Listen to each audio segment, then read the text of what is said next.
আসসালামু আলাইকুম, সবাই কেমন আছেন? আশা করি ভালো আছেন। আমি আমার মেয়েকে নিয়ে হসপিটালে ছিলাম। আমার ছোট মেয়ে অনেক অসুস্থ হয়ে গেছিল।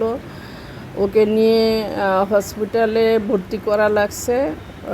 আর ওর সাথে আমিও ছিলাম, তাই এই 3 দিন ভিডিও আপলোড করতে পারি নাই। তবে আমি নিউ ইয়র্কে যখন গিয়েছিলাম, আমেরিকা নিউ ইয়র্কে, তখন আমি টাইম স্কোয়ারে অনেকগুলো ভিডিও করেছিলাম। কিছু আপনাদের সাথে শেয়ার করেছি, আরও কিছু বাকি ছিল, সেইগুলি আপনাদের সাথে আজকে শেয়ার করব, তাই আপলোড করলাম। আমি টাইম স্কোয়ারের একটা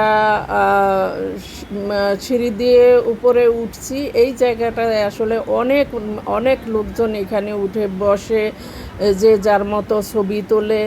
আমার ছেলে আমাকে বেরি দিয়ে এই জায়গায় নিয়ে বসাইছে, আর ওখানেই ভিডিও করছি, আপনাদের সাথে শেয়ার করলাম। অবশ্যই আপনারা এনজয় করবেন। আর টাইম স্কোয়ারের এখানে বসলে আসলে সব দেখা যায়, হাজার হাজার মানুষ। আপনারা আমার এই ভিডিও দেখে অবশ্যই আনন্দ পাবেন।